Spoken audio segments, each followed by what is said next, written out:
On his deathbed, my boyfriend's grandfather forced him to make a solemn vow in front of the entire family. Within 4 days, he had to buy me a 100-gram gold bracelet as an engagement gift. Otherwise, my life would be in danger. My boyfriend, Evan, swore up and down that he would. The grandfather's funeral lasted 4 days. With only 4 hours left before the deadline, Evan finally rushed me to a jewelry store. But his mother showed up to stop us. You can buy the bracelet, but only if you sleep with Evan right now with no protection. Then you'll transfer Evan $200,000 with a note saying it's a voluntary gift. I turned to leave. Evan grabbed me, panicked. Don't be difficult. Are you trying to die? I shook off his hand and shot back with a cold smile. What makes you so sure the one who dies will be me? It was already 8 p.m. when Evan showed up at my house. There were only 4 hours left before his grandfather's deadline. The moment he walked through the door, my parents let out a simultaneous sigh of relief. For the 4 days of Evan's grandfather's funeral, my mom had been a nervous wreck, and my dad had lost nearly 10 pounds from stress. That's because Evan's grandfather was the most famous blind fortune teller in our town. Before he died, he declared that if Evan didn't buy me this gold bracelet within 4 days, I would face a terrible disaster. Evan had spent those 4 days holding a vigil at the funeral altar. No matter how anxious my parents were, all they could do was wait. Thankfully, as soon as the funeral ended tonight, Evan came to get me. At 9 o'clock, Evan led me into a jewelry store. A sweet-faced sales clerk in a black uniform greeted us. Evan's eyes were fixed on her, and his voice softened. Lily. The clerk's lips curved into a soft, sweet smile. You brat. You're supposed to call me your sister-in-law. Sister-in-law. The title caught me off guard. Evan had told me his older brother passed away a few years ago.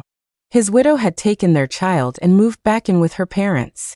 I'd also heard Evan's mother mention this sister-in-law a few times, each time cursing through tears. It's all that bitch Lily's fault. If she hadn't insisted on having strawberry ice cream during a hurricane, Evan's brother never would have gotten into that car crash.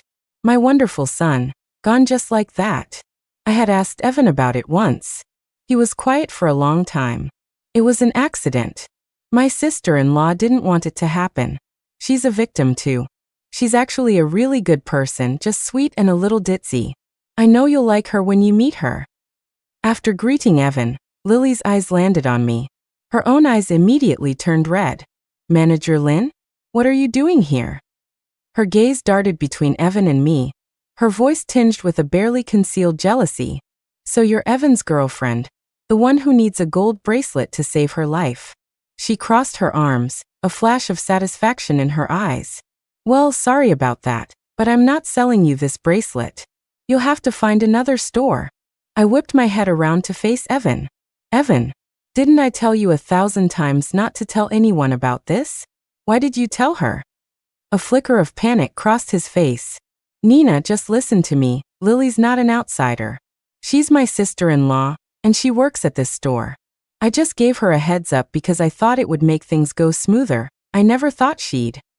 Evan turned back to Lily, his tone pleading.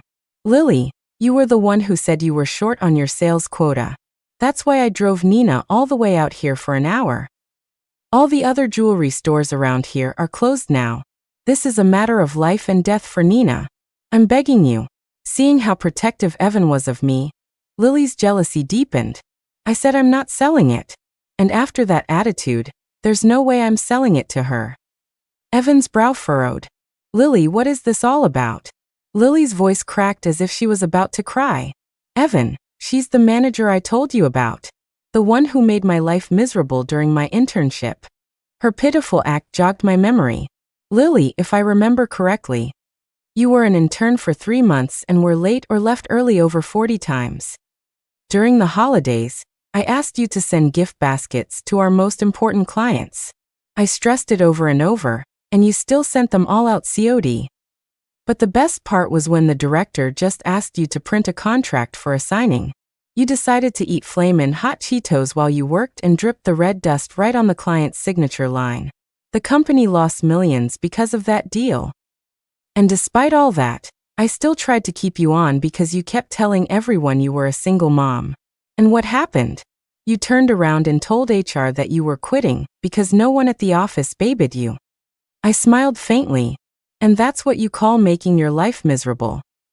My takedown left Lily's face flushing red and white, but her voice was stubborn. Yes, it was bullying. Nina, you have to apologize to me right now. Otherwise, I will never sell you this bracelet. I stared at her coldly and turned to Evan. Evan, let's go to another store. But Evan didn't move. Nina, just apologize, okay? Lily, she's had it rough these past few years. What's the big deal about saying a few nice words? He grabbed my wrist and whispered, there are no other jewelry stores around here. I'm really worried we'll run out of time if we go somewhere else. I looked into Evan's eyes, remembering the secret his grandfather had told me on his deathbed, and the promise I had made. A life was on the line, after all. I sighed and apologized to Lily. I'm sorry. Lily let out a little huff, her chin tilting upward. That's more like it. Bullies should have to apologize. I shot her a cold glance, suppressing my anger. Get me a few bracelets that are over 100 grams. But Lily didn't move.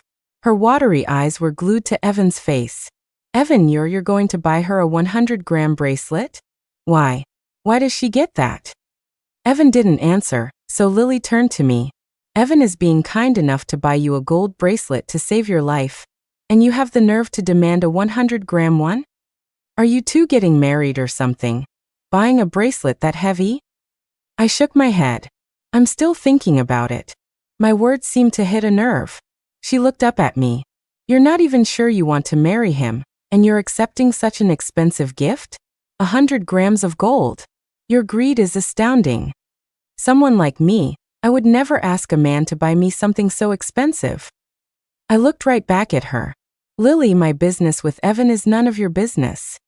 I've already been more than patient out of respect for the fact that you were his sister-in-law. Now, either you get me the 100-gram bracelets, or I'm going to have a chat with your manager about your work ethic. Only then did Lily reluctantly bend down. After dragging her feet for what felt like an eternity, she pulled out only a few delicate, thin bracelets. They looked like 30 grams at most. She picked one up, slipped it onto her own fair, slightly plump wrist, and dangled it in front of Evan, her voice turning soft again. See, Evan? This weight is so much more delicate. It makes your wrist look slender, and it's practical for everyday wear. 100 grams is clunky and tacky, like something a newly rich person would wear. It's just not right. Evan looked at the dainty bracelet on her wrist and gave a helpless smile, his tone indulgent. Lily, stop fooling around.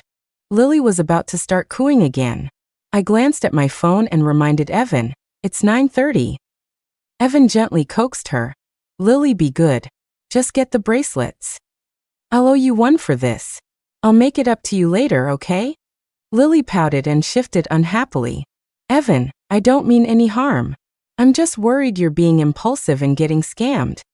When Evan just kept looking at her, his gaze uncharacteristically serious, Lily finally pulled 5 100-gram bracelets from the case and placed them on a black velvet tray.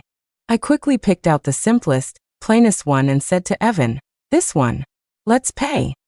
Evan immediately took out his card. This time Lily didn't argue. She quickly grabbed a POS machine from a drawer. Swipe, enter PIN sign. It was all done in one smooth motion. The machine whirred as it printed the receipt.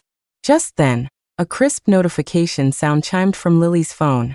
She glanced at it, then covered her mouth, her eyes wide with feigned shock. Oh my gosh! Evan! Your money, how did it end up in my personal account? Lily turned her phone screen toward Evan. Sure enough, it showed a deposit notification for $11,000 into her bank account. I asked anxiously, what happened? How could you make a mistake like that? Oh, I remember now. This is my personal POS machine. It broke a couple of days ago, so I brought it in to get fixed. They just brought it back today. I meant to grab the store's machine, but I grabbed mine by mistake. I'm such a scatterbrain. Evan said urgently. What do we do now? Lily smiled sweetly. Evan, don't worry. I just have to enter a password, and I can refund the money right back to you. As she spoke, her fingers flew across the POS machine's keypad. A second later, The machine let out a shrill alarm. Incorrect password entered more than 3 times. Account has been locked. Oh no, Lily cried, grabbing Evan's arm in a panic. Evan, I didn't do it on purpose. I was just so nervous. My hand slipped and I typed the wrong password. Once it's locked, I have to go to the bank tomorrow to get it unlocked. What are we going to do? I slammed my hand down on the POS machine, my fingers trembling with anger. Lily, you did this on purpose, didn't you? She started to tremble like a frightened rabbit. Nina, how could you think that of me? It was really an accident. I took a step closer, staring her down. You entered the wrong password 3 times in a row? You've had that card for years. You're telling me you forgot the password 3 times. But Evan pulled me back by the arm. Nina, stop it. I've known Lily for a long time. I can promise you, she's not a schemer. She's always been this ditzy. Suddenly, Lily started to cry. Evan, you can yell at me. It's all my fault. Okay, don't cry. Evan gently patted the back of Lily's hand. Then he turned back to me. Nina, you don't need to worry either. Even though there's no money left on this card, I have another one at home with over 100,000 on it. I'll call my mom right now and have her bring it over. I glanced at the clock on the wall and asked anxiously, how long will it take your mom to get here? It's already 10 o'clock. We only have 2 hours left. Evan pulled out his phone. I'll have her take a cab. It'll be half an hour, tops. Half an hour later, Evan's mother, Mrs. Wallace, was nowhere to be seen. The minutes ticked by. I paced back and forth, my anxiety growing. Evan couldn't stand it anymore and dialed her again, his voice growing more urgent. Mom, where are you? Mrs. Wallace's voice came from the other end. I'm here. At the coffee shop next to the jewelry store. Mom, what time do you think it is? You have time to drink coffee. Just bring the card over. Mrs. Wallace replied calmly, no rush. Bring Nina over to the coffee shop. I have something to discuss with you both. Mom, you. Before Evan could finish, she hung up on him. Furious and frustrated, he tried calling back, only to find he couldn't get through. Evan muttered a curse under his breath and turned to Lily. Lily, whatever you do, don't close the store. Wait for us. You have to wait for us. With that, he grabbed my hand and sprinted toward the coffee shop. As we pushed open the door, we saw Mrs. Wallace sitting in a booth in the corner. As we approached, she gestured to the seat across from her with a smirk that didn't reach her eyes. You're here? Seat. Evan remained standing. Mom, what are you trying to do? It's almost 11 o'clock. If we wait any longer, Nina could die. Mrs. Wallace took a slow sip of her coffee, not even bothering to look up. What's the rush? You still have an hour, don't you? Evan, I told you several times to call me when you were taking Nina to buy the bracelet. But what did you do? You snuck out with a bank card. I don't mean anything by it, but for something this important, we need to get the terms ironed out first. You don't expect a girl to just commit to you blindly, do you? I calmly sat down across from Mrs. Wallace. You're right. For something this important, we should be clear about the terms. Let's hear them. Mrs. Wallace clearly hadn't expected this reaction. She froze for a second before recovering. Nina, I know you're a good girl. The old man insisted we buy this bracelet to save your life and we'll do it. But you have to give our family some security in return, right? She pulled a document out of her purse and handed it to me. Don't blame me for this, but I secretly read your chat history with Evan. I know this is your most fertile time of the month. As long as you agree to sleep with Evan right now, with no protection. And then transfer Evan $200,000 with a note saying it's a voluntary gift, I'll give you this card immediately. And don't pretend you're poor. I checked. Your family just sold a house. I asked, feigning confusion. Right now? Where are we supposed to do that? Mrs. Wallace pointed to the coffee shop's bathroom, her tone laced with a curse. If you're not willing, then we'll just wait and see. We'll see if the old man's prediction comes true. I let out a short, derisive laugh, stood up, and turned to leave. Evan grabbed me, desperate. Nina, don't rush off. Let me handle my mom. I shook my head. I've had enough of you, your mother, and your sister-in-law's drama for one night. Don't be difficult. Are you trying to die? I ripped my hand away from his and shot back with a cold smile. What makes you so sure the one who dies will be me? Evan and Mrs. Wallace both froze. But Evan quickly snapped out of it. Nina, this is no time to be stubborn. My grandpa's predictions have never been wrong. What if? Seeing that I was just staring at him coldly, Evan turned to Mrs. Wallace, his voice resolute. Mom, give me the card. I'm saying this one last time. If you don't give me the card, I won't have a mother anymore. We're done. Mrs. Wallace was stunned by his ferocity. In a single motion, Evan lunged forward, snatched the card from her hand, and dragged me out of the coffee shop, sprinting back toward the jewelry store. When we burst back into the store, Lily was casually wiping down the counter. Evan slammed the card onto the glass. Quick, run the card. Lily slowly took the card and swiped it through the POS machine. Enter the PIN, Evan. Evan's finger hovered over the keypad. He suddenly looked up. Lily, are you sure this is the store's machine? Don't make another mistake. Lily's lip trembled. You don't trust me? What happened before was really an accident. Just then her phone rang. She glanced at the screen, and her face went pale. She answered the call. What? What's wrong with Toby? A frantic voice came from the other end, and tears instantly welled in Lily's eyes. A car crash? Which hospital? I'll be right there. She hung up and grabbed Evan's arm. Evan, Toby was in a car crash. The doctor said he needs surgery, and it might cost a lot of money. She was shaking. I'm scared to go alone. Will you come to the hospital with me? Evan froze, instinctively looking at me.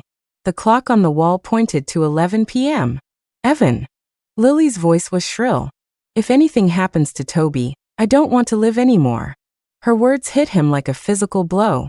Evan hesitated for only a second. He let go of the bank card he had been clutching and said to Lily, Let's go. He didn't even glance at me. The heavy metal security gate slowly descended with a grating screech. Once they were in the car, Evan seemed to suddenly remember me standing outside the store. Nina, wait right here. I promise I'll be back before midnight.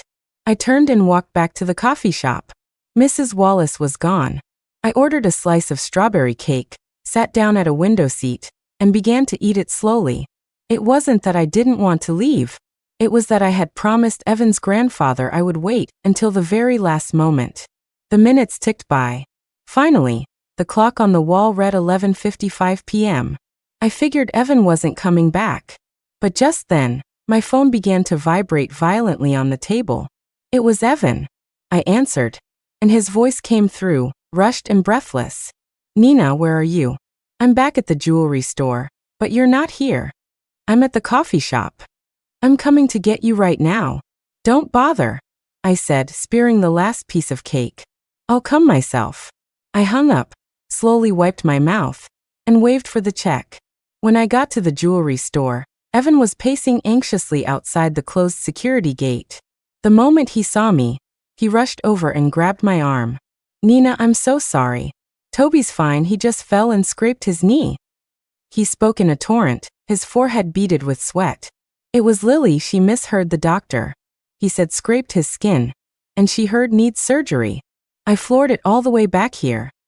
Lily stood behind the counter, her head bowed, sniffling quietly. I was just so worried.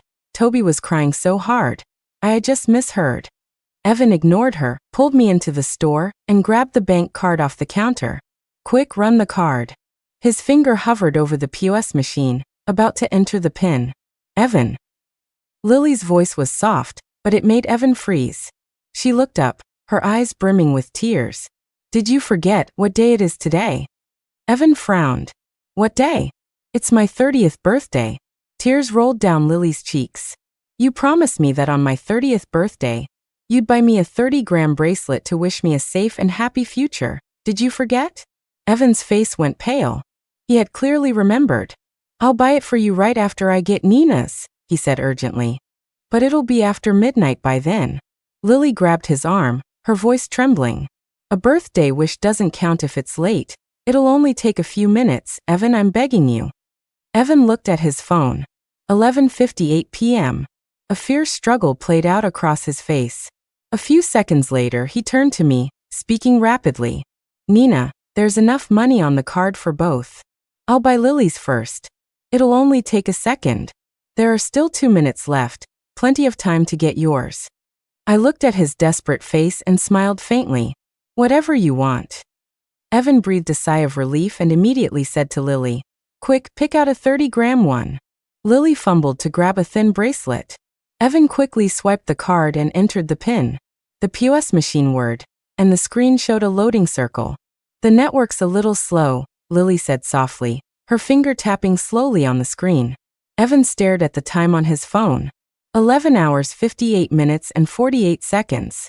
He looked up at me, his lips moving as if he wanted to say something, but no sound came out. His eyes, which were usually full of a gentle warmth, were now filled with sheer terror. Come on, he muttered at the POS machine, his voice trembling. 11 hours 59 minutes and 30 seconds. He suddenly grabbed Lily's wrist, his grip so tight she cried out.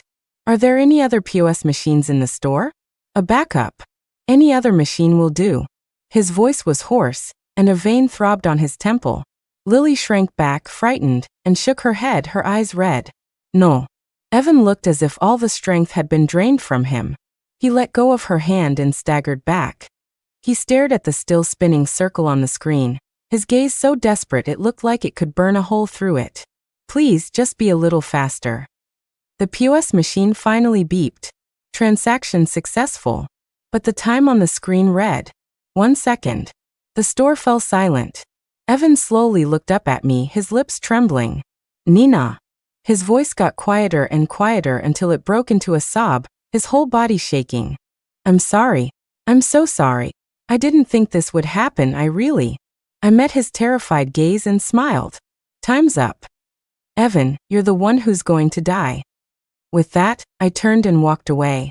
Evan stumbled after me, grabbing my arm, his voice choked with tears. Nina, don't say things like that. It's my fault, I'm the one who failed you. He was crying so hard he could barely breathe. If I could, I would die in your place.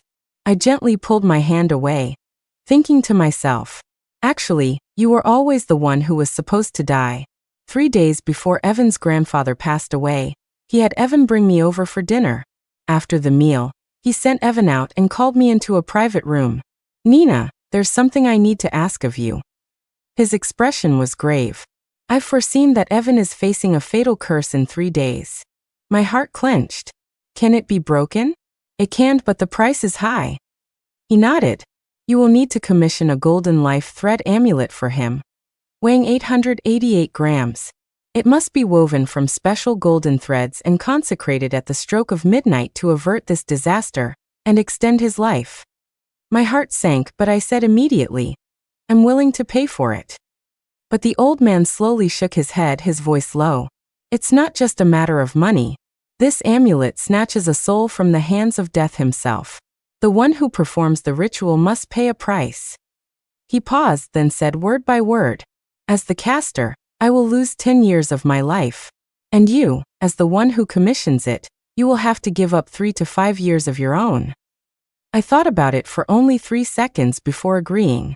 Because Evan's grandfather had also saved my life once. A year ago, I had fallen madly in love with a man named Mark. He was short, under 5'3" with dark skin, and spent his days doing nothing. But in my eyes he was the picture of perfection. After knowing him for only a month, I stole my family's household registration book to go marry him. My mother cried and asked me, Nina, tell me, what is it that you like about him? I replied, obsessed and manic. He's tall and handsome, and so good to me. If you don't let me marry him, I'll kill myself. My dad was trembling with anger, but he didn't scold me. He told my mom with red-rimmed eyes, we raised our daughter. This isn't her. She would never fall in love with a man like Mark. Something is very wrong here.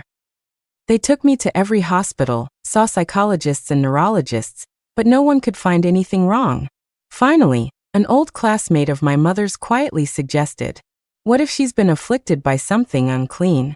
Maybe you should go to Clearwater Creek and find the old man, Mr. Zhou? This Mr. Zhou was Evan's grandfather. The moment he saw me, he just shook his head. That man put an ancestral love hex on you. It's incredibly vicious. To break it by force would drain all my life's work and cost me years of vitality. At my age, defying fate like this is the same as shortening my own life. My parents fell to their knees on the spot. The old man looked at my kneeling parents, then at my dazed, unfocused eyes, and finally softened. He sighed. Fine. I will read her fortune. His calloused hands moved over the divination tools, then suddenly stopped. Strange. This girl and my Evan, they are destined for each other. Finally, he made his decision. I can intervene, but the two of them must spend a year together. If she still doesn't love Evan after a year, I will not interfere further. My parents were overcome with gratitude. After I came to my senses, I looked at my gaunt reflection in the mirror, unable to believe my own madness during that time. Out of guilt and thankfulness, I honored the promise and started dating Evan. Evan was genuinely a good person. He was gentle, thoughtful, hardworking, and polite to everyone. Gradually, I started to develop real feelings for him. So at that moment, I sincerely wanted to get him that life thread amulet. But the old man told me, this kind of magic requires balance. For you to take on his misfortune, he must first accept your devotion and fulfill his responsibility to you. If this gift of reciprocity is not properly given, the ritual cannot succeed. I asked, what is the gift of reciprocity? 100 grams of gold. I will frame it as an engagement gift and use your life as a threat to make Evan buy you a 100-gram gold bracelet, and he must do it within 4 days. Truthfully, I am already twisting fate and going against the heavens. Combined with the 10 years of my life the ritual will consume. My time will be up within these next 3 days. The old man looked up at me, his gaze pleading. But Nina, you must remember. Heaven knows, earth knows, you know, and I know. You must never tell Evan the truth. The moment he knows the truth, his role changes from the recipient to the requester. The entire chain of cause and effect will be broken. Not only will the bracelet fail to save him, but it will actually hasten his doom. So tonight, as I watched Lily's endless drama, as I watched Evan choose her time and time again, as I watched the minutes tick away, I couldn't say a word. Nina, don't be scared. I'll take you to see my granduncle. He's a great fortune teller, too. He'll know how to save you. Evan's hoarse voice pulled me back from my memories. No need.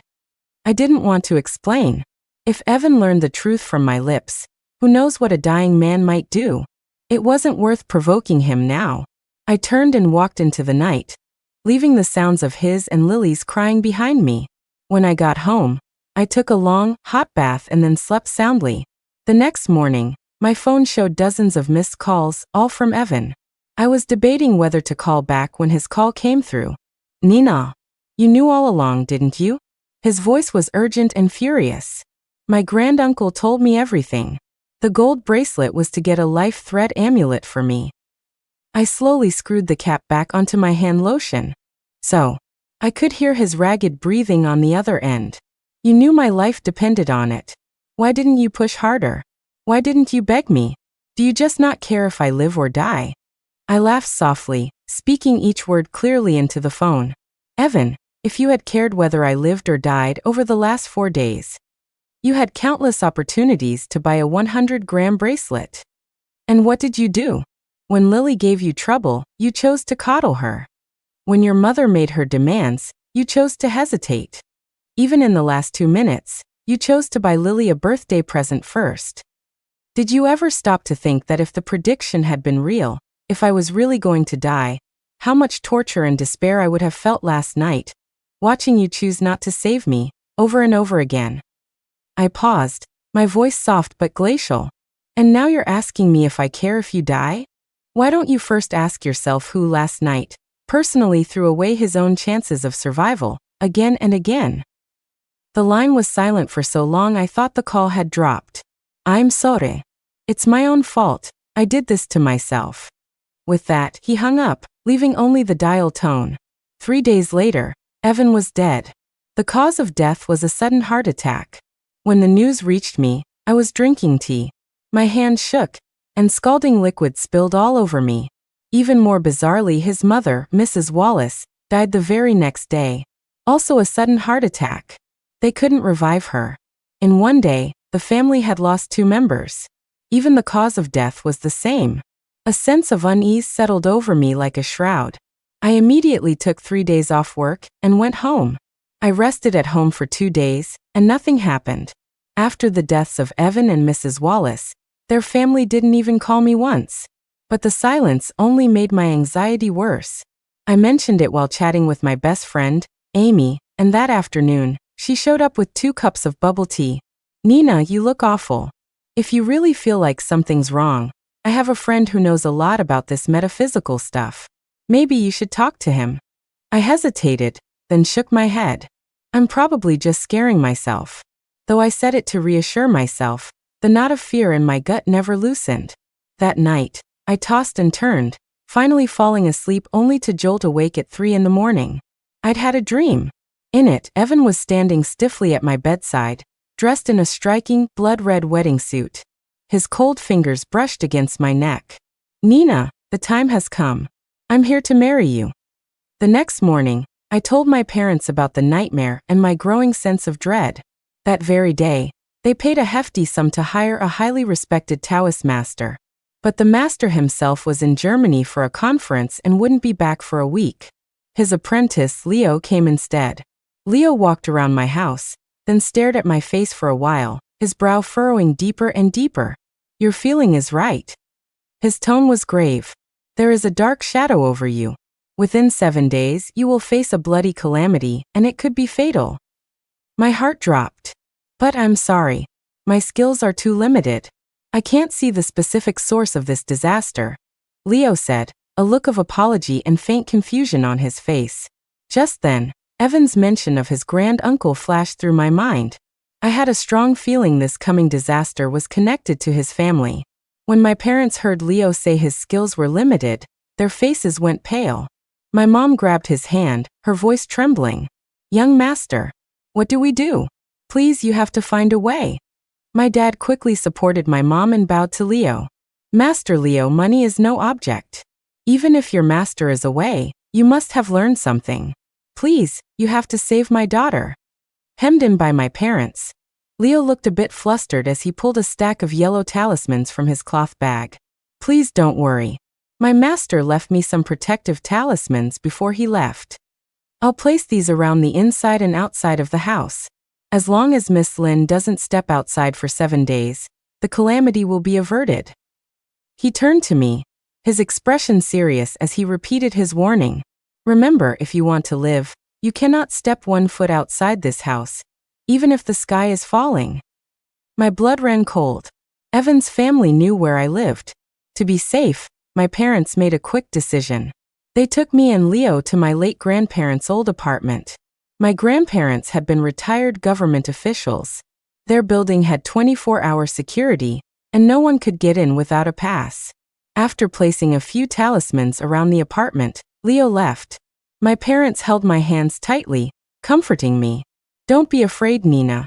For these 7 days, we're not going anywhere. We'll stay right here with you." The first 3 days passed peacefully.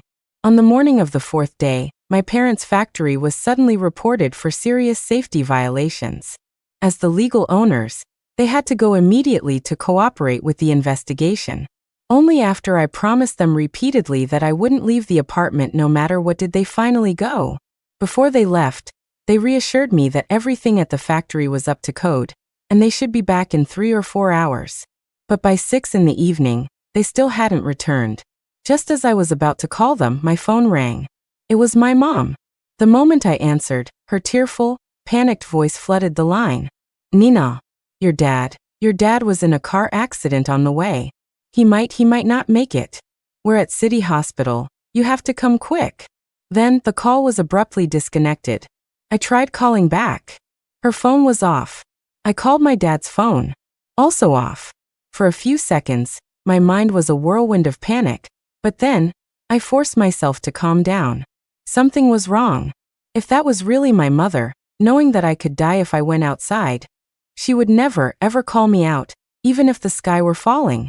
In my parents' world, my life came before everything, including their own. That call was a trap. I immediately called Leo, my palms slick with cold sweat. He picked up on the first ring. I quickly explained the situation, including the suspicious phone call, and my parents' phones being off. Miss Lynn, don't panic. The other day, I saw that your parents' faces were bright and clear. There were no signs of a bloody calamity. They shouldn't be facing such a disaster. Then, I heard the faint clinking of metal. A moment later, Leo spoke again.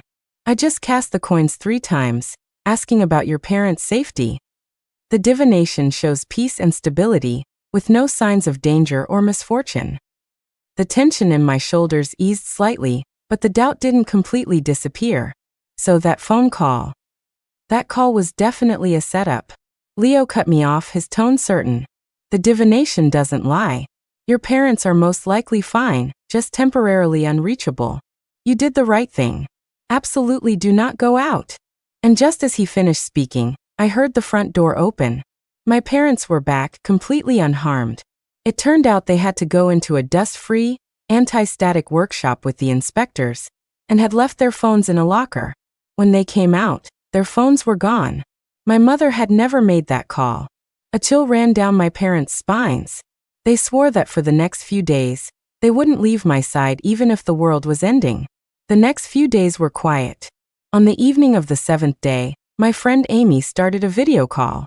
When I answered, I saw her standing in a luxury boutique, a new pair of sunglasses perched on her nose. Nina, quick, tell me what you think of these.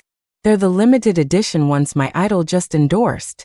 I have to bite the bullet and get them. After chatting a bit about her celebrity crush, Amy took a screenshot of our video call. She chuckled as she typed, "Haven't seen you in days. Just posting this to my feed to show you some love, so you can't say I forget my friends for my idols." I laughed back. Please, in your heart, your idol is number 1. I'd be lucky to even be number 2. We joked around a bit more. With only a few hours left of the 7 days Leo had mentioned, I started to feel much more relaxed. After hanging up, I went and liked Amy's post. But 10 minutes later, Amy sent me a screenshot of a comment on her post. "Sagewind, there's something wrong with your friend's face. Her temples are sunken, a sign of family ruin, and her marriage palace is dark as ink. She's been bound in a spirit marriage with a dead man. Sagewind. And look behind her. Those talismans are all wrong.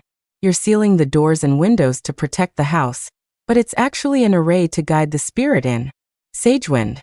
The person who set this up is pure evil. If your friend stays in that house until midnight on the 7th day, the dead groom will come to claim his bride." Every hair on my body stood on end. It was true that every night for the past week, I had dreamed of Evan coming for me in his red wedding suit. I'd wake up drenched in a cold sweat every time.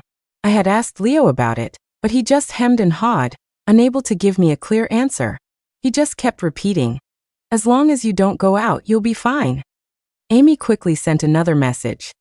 "This Sagewind is the expert friend I told you about." I immediately asked her to connect us.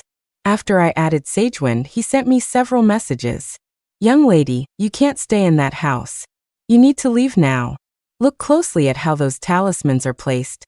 The one on the doorframe is upside down, and the ones on the windows have a greenish tint.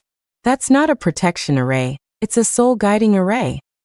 The caster has turned this place into a spirit wedding chamber. Those talismans aren't protecting you, they're guiding the dead man right to you." Even though I already knew in my gut that the dead man was probably Evan, I still asked for confirmation. "Master, can you tell, who is the dead man coming for me? Look around. There must be a spirit wedding contract hidden in your house, for you and the groom." I immediately started tearing the place apart. The closets, the drawers, the bookshelves, nothing. After I told him, Sagewind was silent for a moment. "Don't worry. I'll cast the coins."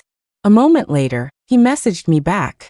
"The divination shows the contract is in the sleeve of your phone case." I immediately ripped off my phone case. Tucked inside was a bright red piece of paper. Written on it, clear as day, were my name and Evan's, along with our birth dates and times. The wedding date was set for midnight tonight. My legs went weak. Just then, Sagewind sent another message. "When the clock strikes midnight tonight, the array will be complete, and the groom will come to take you away. My palms grew slick with sweat. What should I do? Tear down all the talismans immediately, then leave the house. Get as far away as you can. I stared at the yellow talismans all over the apartment, my heart pounding like a drum. Tear them down or not? Leo had sworn I would be safe as long as I didn't leave. But every single thing Sagewind had said matched the strange events I'd experienced. Who was I supposed to trust? I glanced at my phone. There were only 30 minutes left until midnight, the time written on the contract. I forced myself to calm down. I reread my chat history with Sagewind from the beginning. Then, I sent a voice message, making my voice sound deliberately hesitant. Do I really have to tear them down? He replied instantly in text, with an almost impatient urgency. Tear them down. You have to. Or do you actually want to marry a dead guy? This time, I didn't hesitate. I replied instantly. Okay, master. I'll do as you say. For the next 20 minutes, Sagewind's messages came one after another, like a countdown to my doom. Tear down the one on the door. Send me a video. Quick, the window ones. Video. Leave the house. Now. Send me a video of you outside. I did exactly as he asked. After Sagewind's repeated confirmations, the clock finally struck 11 p.m. The moment it turned to midnight, an incoming video call from him popped up on my screen. I took a deep breath and answered. The screen lit up, but it wasn't some wise master. It was Lily's face, twisted with malice and triumph. I frowned. Lily, what is this? Where's Sagewind? Lily burst out laughing. You idiot. I am Sagewind. After Evan died, his granduncle used Mrs. Wallace's life force as a catalyst to perform a life swap spell between you and Evan. But when everything was ready, he couldn't find your life sign. Then we found out from your best friend, Amy, that your family had hired a real master to protect you. So we invented Sagewind to trick you into tearing down the talismans and leaving the house yourself. Seeing my stunned silence, Lily's face contorted with a vengeful glee. Nina, I have some good news for you. You're about to die. Evan's granduncle is performing the spell right now, using your life to bring Evan back. If you hadn't torn down the talismans and left the house, the spell would have failed. Lily cackled, her body shaking with laughter. You thought I was so stupid during my internship, didn't you? So incompetent. But today, with just one little trick, you were dumb enough to tear down your own protection. You ran right out of the house that was keeping you alive. Once you take your last breath, my Evan will come back. So tell me, who's the stupid one now? I looked at her distorted smile and raised an eyebrow. Who told you I tore down the talismans? Who saw me leave the house? Don't tell me you actually fell for a couple of photoshopped videos? Lily's smile froze on her face.